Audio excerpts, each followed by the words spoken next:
Okay, welcome back. This is a continuation of lecture 5. So here we'll be discussing operating system operations. That is how an operating system works. Basically, operating system is interrupt driven. Okay, that is interrupt based on the interrupt the operating system works. If there is no user program or if there is no IO operation or if there is no user inputs currently available, then the processor will be idle and operating system also will be idle. Okay. If there is a user input or if there is a demand for IO operation, in that case that will be signaled to the CPU through the operating system by interrupts. If any hardware device needs attention, then it will create a hardware interrupt. If any user program or process needs CPU's attention, then it creates software interrupts, which we have already discussed. Sometimes interrupts may also get created if a process is running for a long period of time. So any process should stop at one point of time. If it is not stopping, then it unnecessarily takes the CPU time, and CPU time will be get wasted then. So to avoid that, operating system will keep checking if any process is running beyond the time limit. So it may happen because of an infinite loop, or it may happen because of just keep on waiting for an IO device. In such cases, also the operating system will create an interrupt, and that particular process will be stopped. Okay. So the operating system allows the programs to run in two modes. Okay, there are two modes possible for a particular program to execute. One is called as user mode, the other one is called as kernel mode. The user mode is a restricted mode.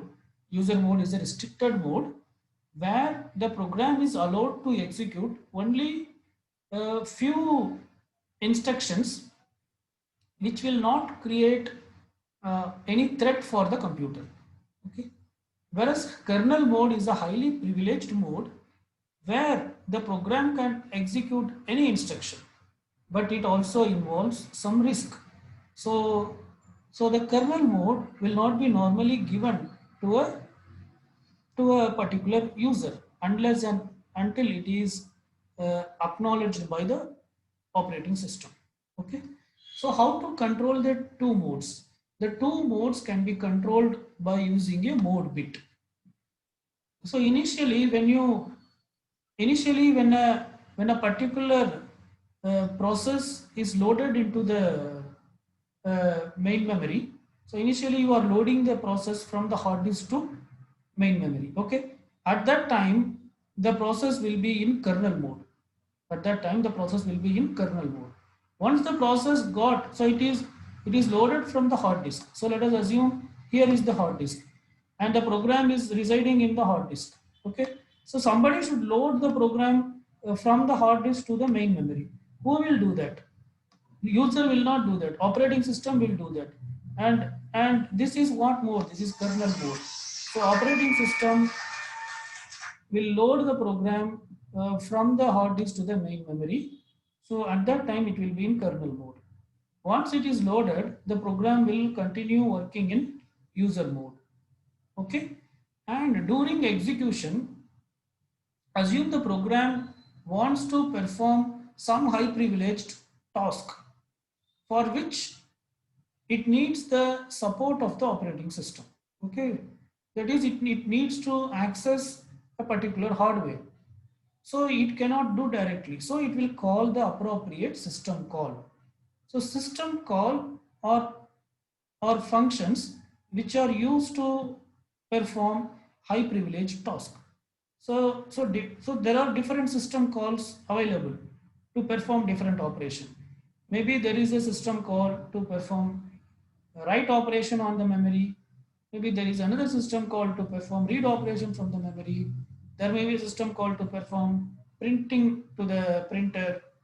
Like that, for different operation, there will be different system call. So the user program, whenever it wants to perform high privileged task, then it will execute the appropriate system call. Once the appropriate system call is being executed, the control will be transferred to the appropriate routine in the kernel. Now the program is in the kernel mode. It is not in the user mode. Okay. And the system call will be executed by the operating system. Okay. So once that is done, once the particular system call is executed, again the control will be given to the user. Okay, now the user will continue executing the program in user mode. Okay, so here user mode is represented with the with a value 1. So we use something called mode bit. If the mode bit is 1, it means it is user mode and the user program is getting executed. If the mode bit is 0, it means it is kernel mode and the kernel program and the operating system is executing that particular process. Okay, I think the thing is clear. It is clear. So initially, when you load any particular process or a program, it will be in the kernel mode. That is, it will be loaded by the operating system. The control will be with the operating system. Once it is loaded, the control will be given to the user program. User can execute some limited set of instructions and he will perform the task. Whenever a user want to perform a high privileged task, he will call the appropriate system call and the control will be given to the operating system. So the mode will be changed from user mode to kernel mode. Now the kernel will execute that particular system call and again it will give the control back to the user mode. Okay, so during kernel mode the mode bit will be 0 and during user mode the mode bit will be 1. Okay, so why we are doing like this? We are doing like this to ensure safety.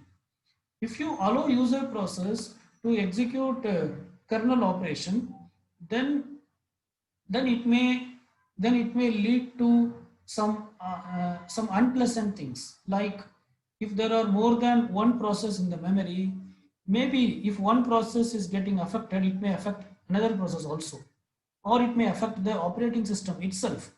To avoid such things, the to avoid such things, operating system supports two modes. So if at all, if there is any issue or any problem with a particular process, it should affect only that process. It should not affect any other process. Okay. So with that intention, a particular operating system allows multiple modes of operation. So generally a computer operating system supports dual mode. Okay, there are sometimes a computer may also support multi-mode operations, that is it may have more than two modes also. So it is not that it is restricted to two modes. It can have more than two modes also. Assume a typical computer which is running a software called Virtual Machine Manager.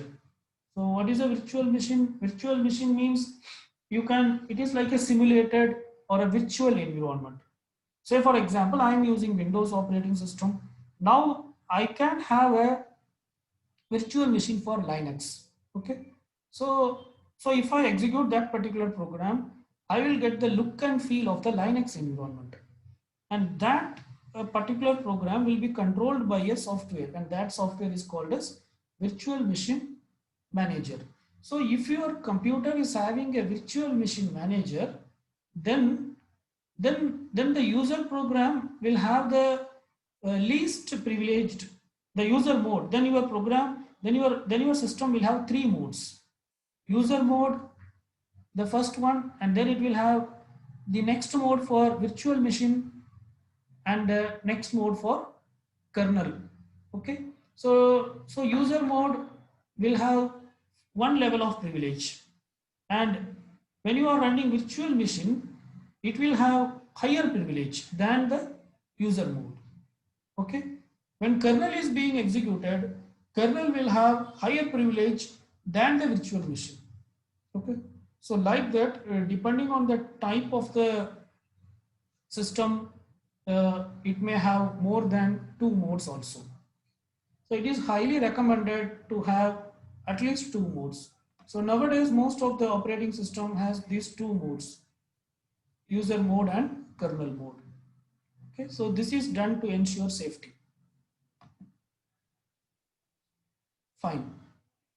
So the next thing what we'll be discussing is, and also uh, timer. Timer is an important concept which is used by the operating system to avoid any infinite loop or a process which is waiting for an IO device for a for an unlimited time or for a long period of time. Okay. So what happens in the sense, the operating system may maintain a timer, okay, and it may keep some value in the timer. Assume that a particular operating system is starting a particular process P1. Operating system is starting a process P1. Let us assume this is process P1. And while starting the process P1, the operating system understands that maximum this process may take, say, this process may take 5000 milliseconds to complete its execution. It should not take more than 5000 milliseconds. Then what it will do in the sense, it will set a timer. It will set a timer, and probably here it will put a value, say 6000. It will put a value 6000, and this value it will decrement for every 1 millisecond. Every 1 millisecond this value will be decremented. Okay, so if it, as long as it is zero, as long as it does not become zero, this process will kept in the main memory, and the processor will be given a chance to execute this particular process. If it becomes a negative number, then it means that it is taking more time, because it is expected to complete within 5000 milliseconds, but now it has become 6000 milliseconds. So now the operating system will understand that most probably this process has get into some problem, like infinite loop, or it is keep on waiting for an IO device. So in such cases, the operating system will create an interrupt. It will create an interrupt to the CPU, stating that that particular process is taking a long time. Okay, so it is up to the operating system. If operating system feels it may give some more time, instead of 6K, okay, it may give another 1000 milliseconds. But still, if it feels that no, it's really something going wrong, then it will create an interrupt to the CPU uh, to stop that particular process and remove it from the memory. Okay, but it will maintain some log report. So in the log report, it will be mentioned like why the process was moved from the main memory. So by seeing that, the user can understand. Okay, so this is how the timer works, right?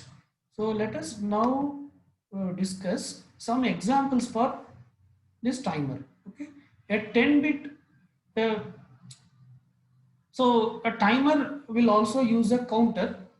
Let us discuss this with an example. A 10-bit counter with 1 millisecond clock allows interrupts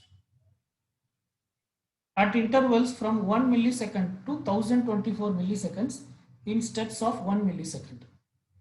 What does it mean? A 10-bit counter with 1 millisecond clock allows interrupts at intervals from 1 milliseconds to 1024 milliseconds in steps of 1 millisecond. So you have a counter, okay? The size of the counter is 10 bits. The size of the counter is 10 bits. That is, it can hold 10 values. Okay, each bit is what? A bit is a basic unit of data storage. So each bit can be either 0 or 1. So basically it can have 10 bits. So each of these can be 0 or 1. So what is the minimum value it can store? The minimum value is all these will be 0. Okay, all these 10 bits are 0. That is the minimum value. And what is the maximum value? All these 10 bits are 1. That is the maximum value.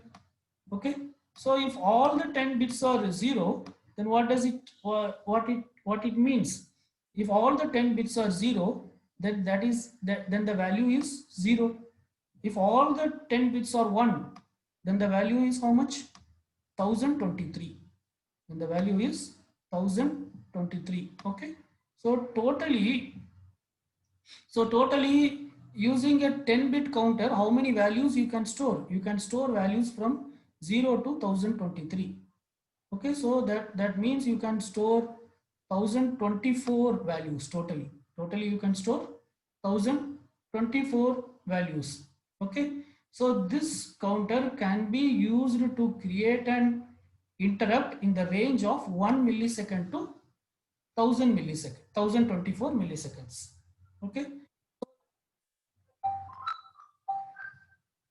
it means that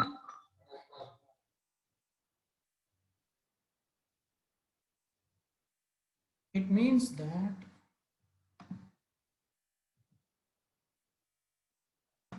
so the minimum value it can store is 1000 and the maximum value it can store is 1023, which means it can be used to create an interrupt in the interval of 1 millisecond to 1024 millisecond. If you want to create an interrupt after 1 millisecond, then just store 0 here. Just store 0 here. Then you have a clock which ticks for every 1 millisecond and at the step of 1 millisecond. So after 1 millisecond, it will be decremented. It will become negative value. Then the operating system will create an interrupt to the CPU. Okay. If you want to create an interrupt after 5 milliseconds, then store 5 here. Okay. So 5 means what? 5 means what is the binary equivalent of 5?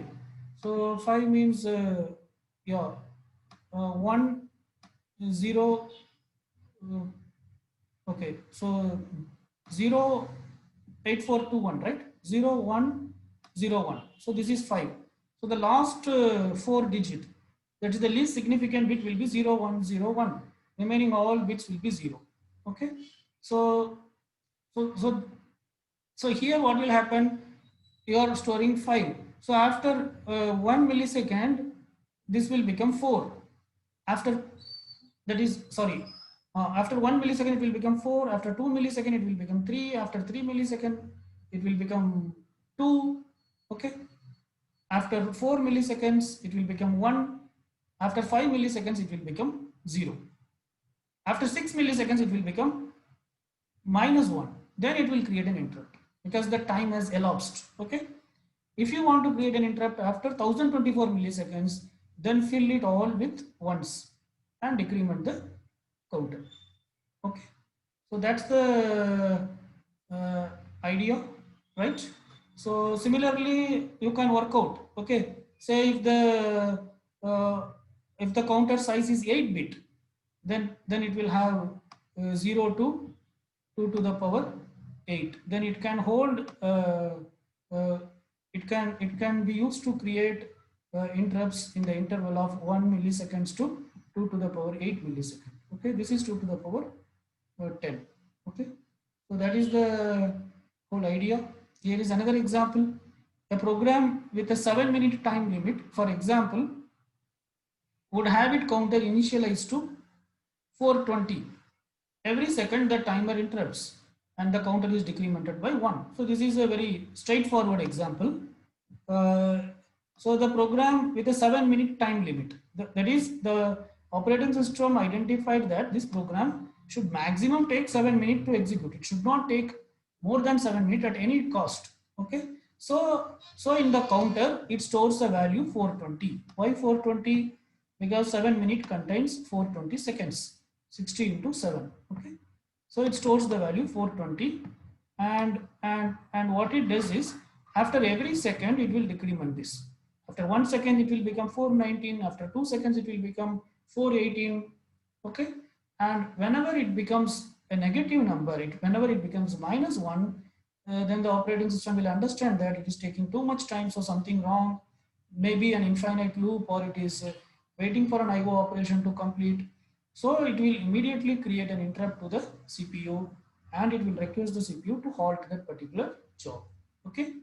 So this is a very humanly example, but in case of a computer, the computer clock will not tick in terms of second. Rather, it will tick in terms of millisecond, nanosecond in at that rate.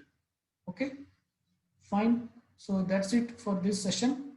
So let us stop here. So what we have understood in the sense, basically operating system is interrupt driven, and operating system can work in multiple modes. Normally it works in two modes, user mode and a kernel mode. With user mode, the control will be with the user, but the user will have a restricted instruction set which he can execute, whereas the kernel mode is a highly privileged mode.